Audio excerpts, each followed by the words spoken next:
Abba, Father, take this cup away from me.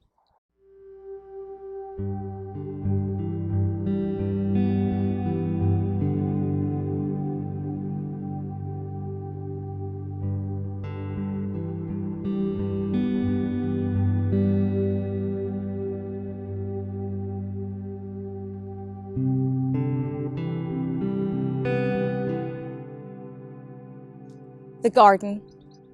In a garden was where humanity fell to the depths of sin, where our actions pulled us away from our God, and where we discovered we could never do this on our own. And in a garden, Jesus wept. From him poured the anguish and sorrow and grief and fear as he came face to face with his fate. The pain in his body, the blood, sweat and tears that fell from his face. Nothing could compare to the reality of what was on his shoulders. The humanity of Jesus, visible through his lamentation and his cries to the Father. The tenderness and intimacy between God and his Son. They knew what was ahead, and in those moments they mourned together. Please, Father, is there any other way? But still he pressed on, surrendering and submitting, sacrificing himself for our gain. The reality of God's love for us sent his Son to a death that cannot even be described in words. Jesus, facing his terror on his own, but handing over his life for the will of the Father, for me and for you. Abba, Father, take this cup away from me. Nevertheless, not my will done, but yours. What have I done? I'm not sure that any of us could possibly begin to grasp the depth of Judas' emotions on that day. His sorrow, his shame, his grief, the pain of regret overwhelming his body as he knows his master's body is being broken. The agony in his chest as the screams of Jesus echo from the hill and pierce right through his heart. Judas runs to the temple with coins clinking in his shaking hands. These coins that barely equated to the price of a slave, never mind the King of Kings. He tries to take it back.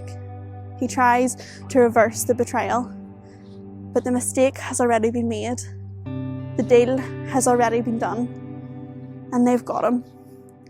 They got him from a kiss. A kiss from a follower to his master. A kiss from a man who was part of the core 12.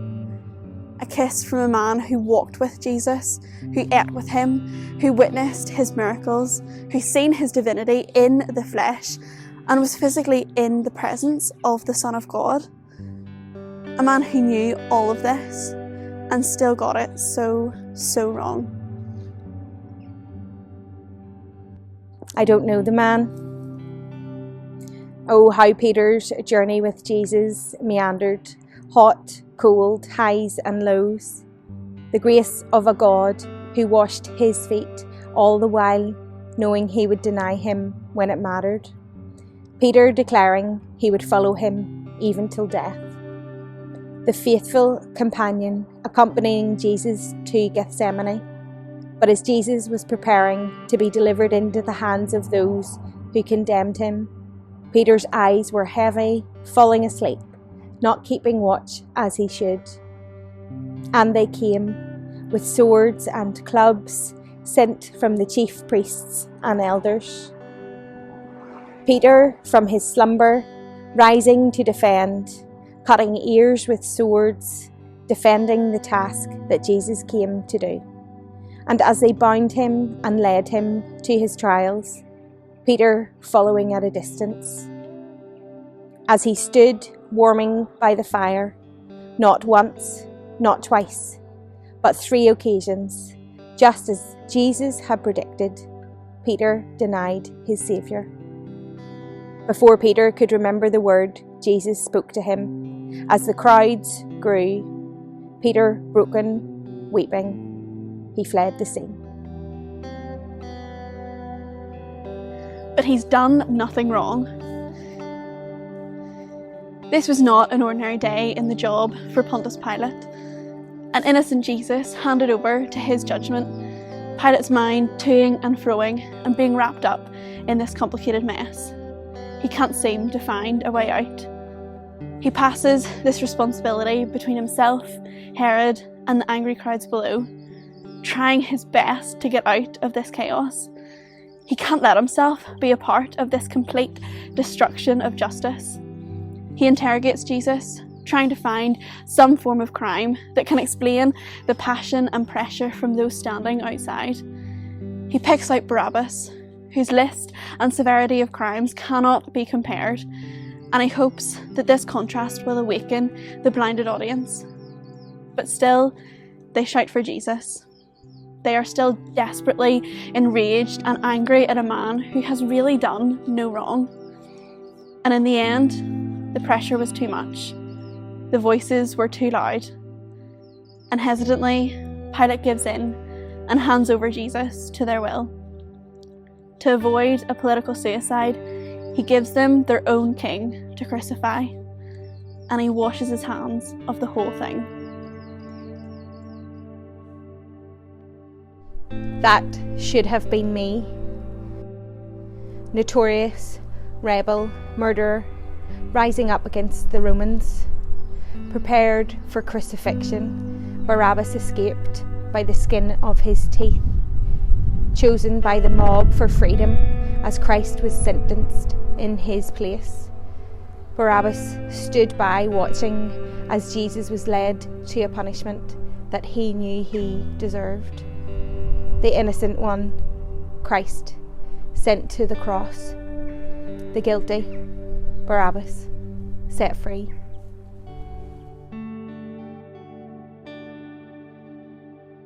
He truly was the Son of God.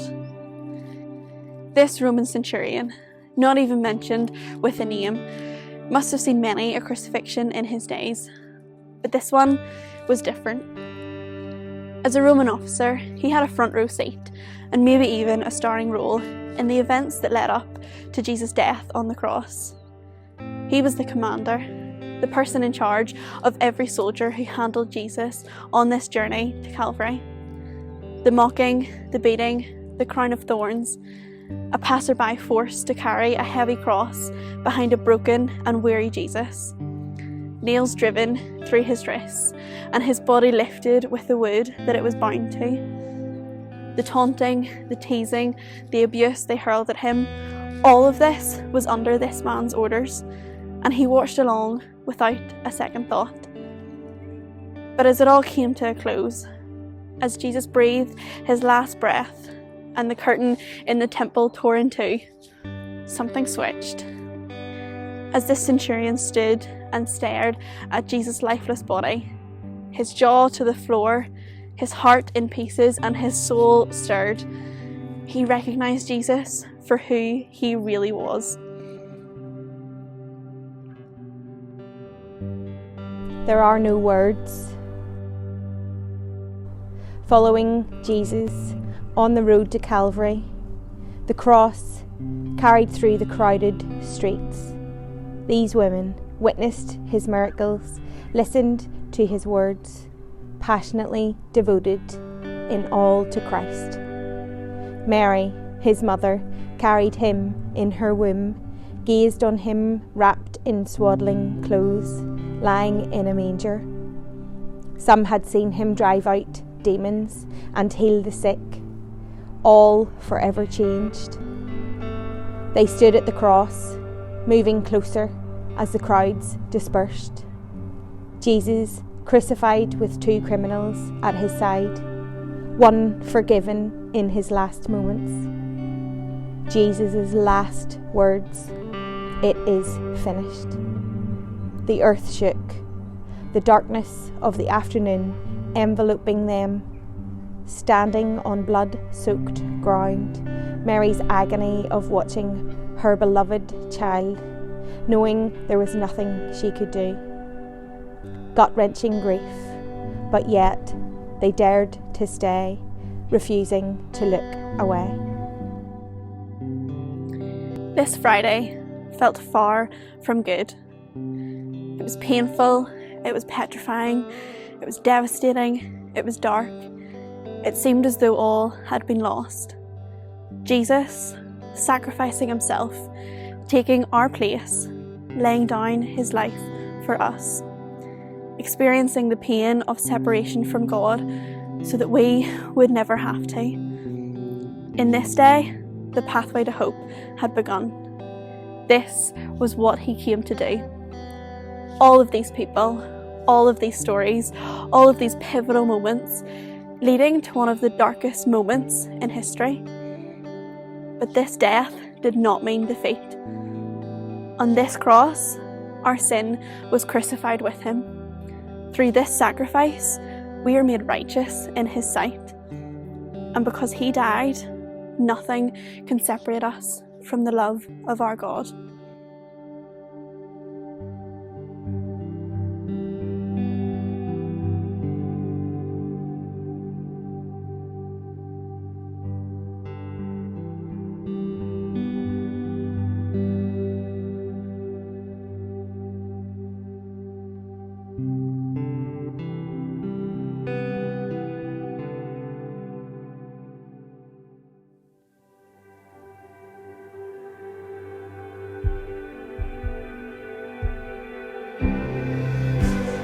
Love endured that ancient cross.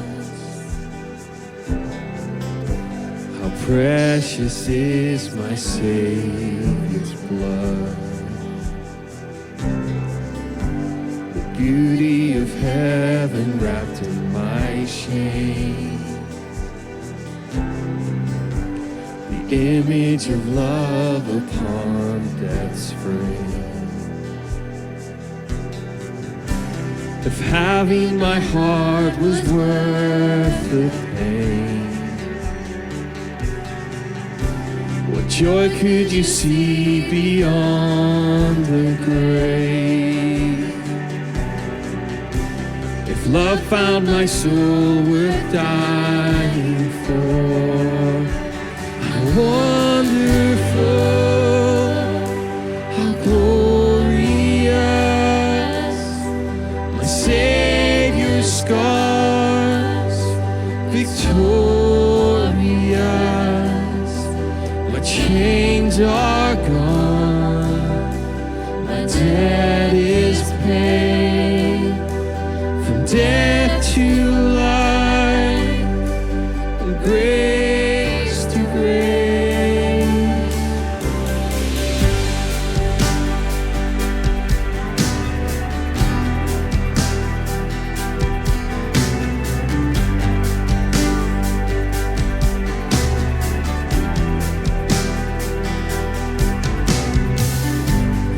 Heaven now owns that vacant tomb. How great is the hope that lives in you. The passion that tore through hell like a rose. The promise that rolled back death and its stone. If freedom is worth the price you raised, oh, where is my sin? Where is my shame? If love paid it all to have my heart, how wonderful, how glorious, my Savior's scars, victorious, my chains are gone, my debt is paid, from death to life, from grace to grace.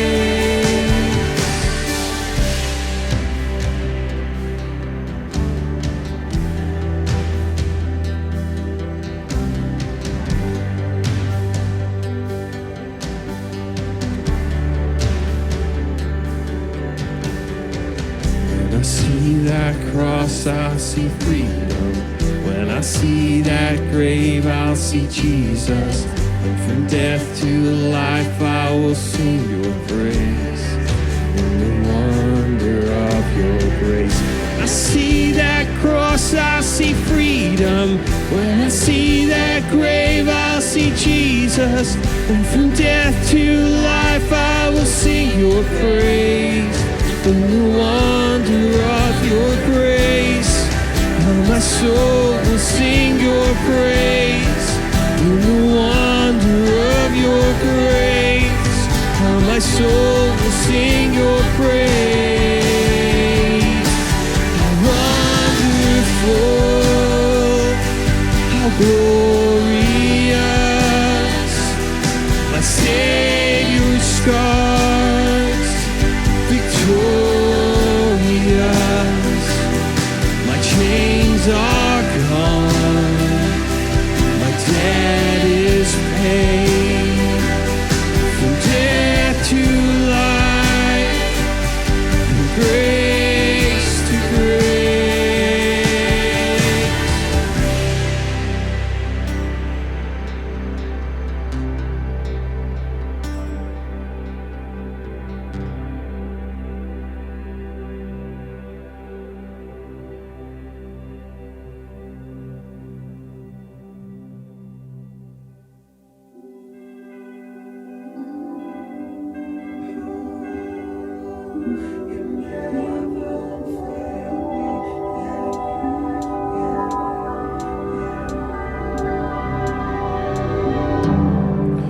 Walking around these walls, I thought by now they'd fall, but you have never failed me yet.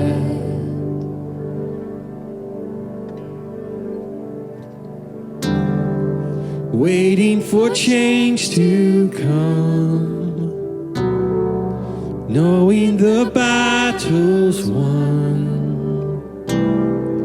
for you have never failed me yet.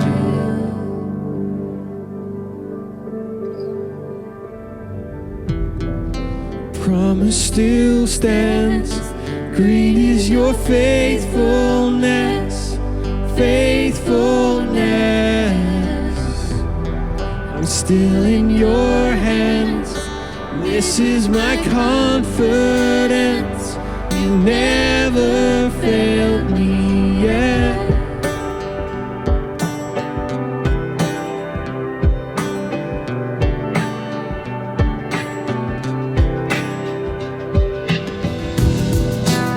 I know the night won't last. Your word will come to pass. My heart will sing your praise again.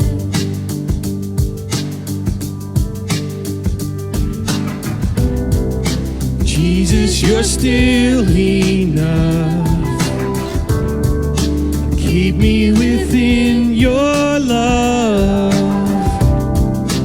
My heart will sing your praise again.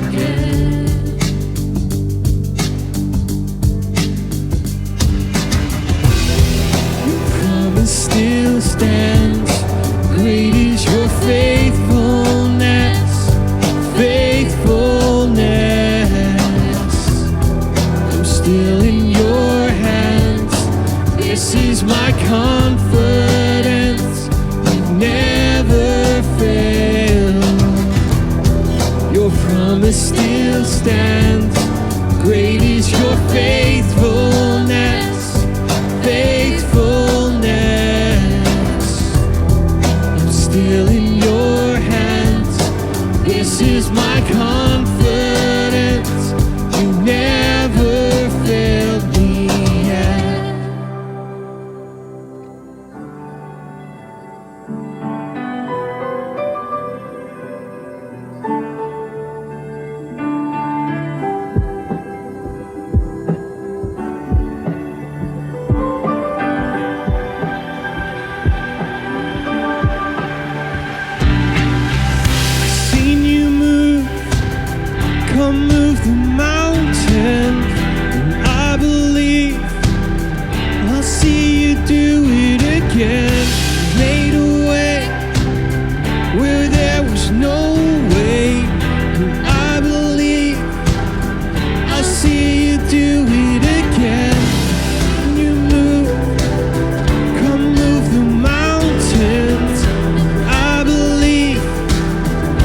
see you do it again. You made a way where there was no way. And I believe I see you do it again. I've seen you move, come move the mountains. And I believe I see you do it again. You made a way where there was no way. And I believe I see you do it again.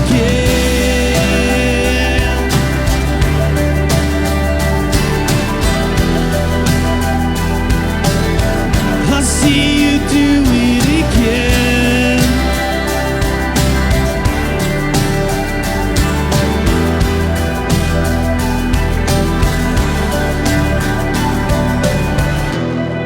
Your promise still stands. Great is your faithfulness, faithfulness. I'm still in your hands. This is my confidence. You never failed me yet.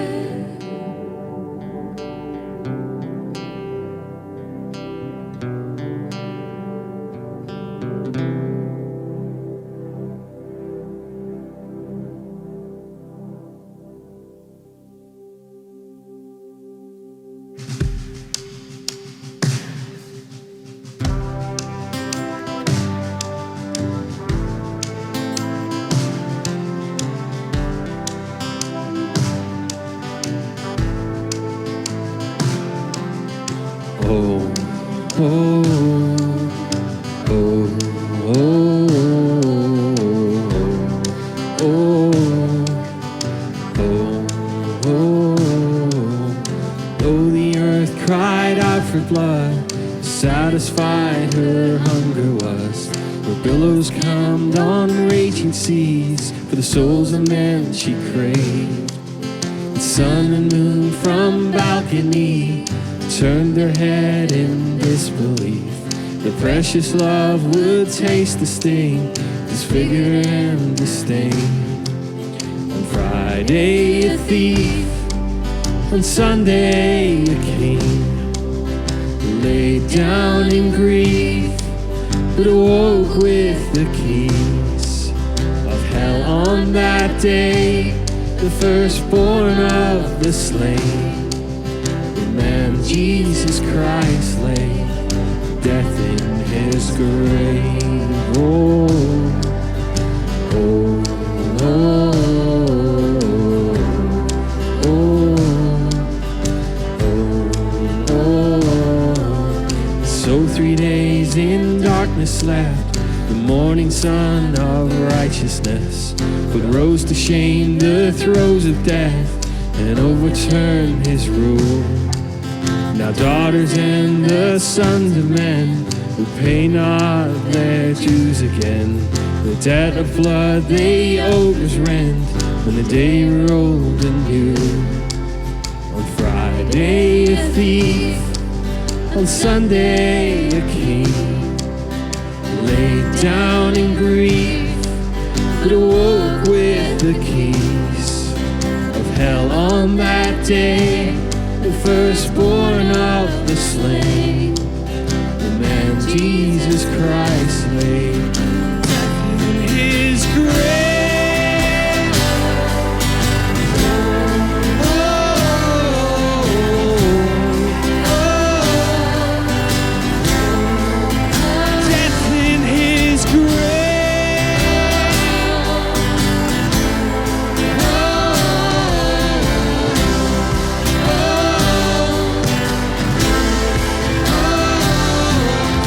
He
Friday a thief, on Sunday a king, laid down in grief, but awoke with the keys of hell on that day, the firstborn of the slain, the man Jesus Christ laid death in his grave.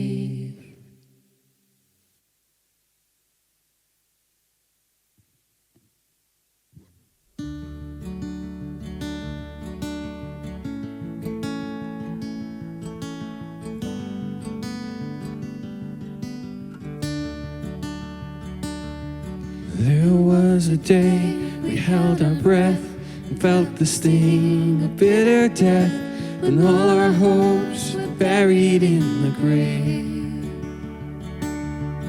Our eyes were awake, our hearts were torn between our faith and what we knew before our King was buried in the grave. And grace was in the tension of everything we've lost, standing empty-handed, shattered by the cross. All we had was a promise like a thread, holding us, keeping us, all from fraying at the edge. All we knew was you said you'd come again. You'd rise up from the dead.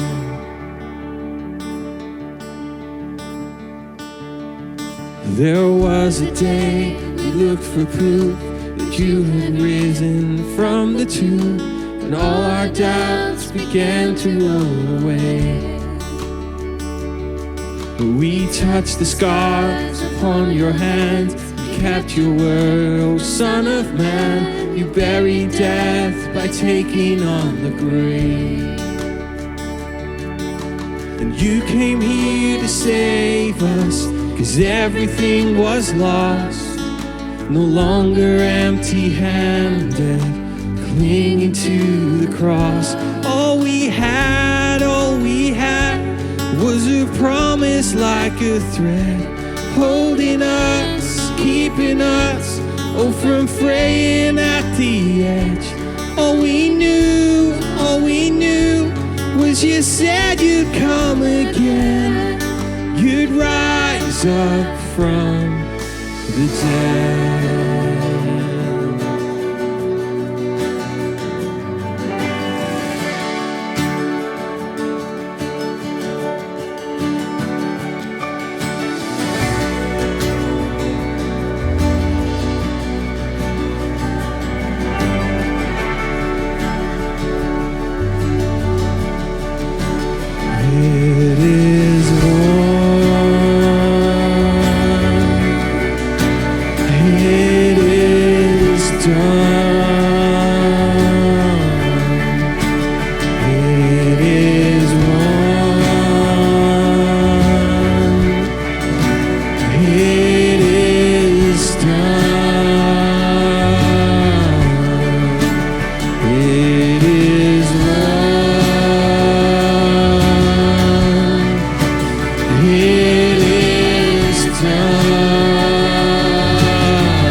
Like a thread, holding us, keeping us,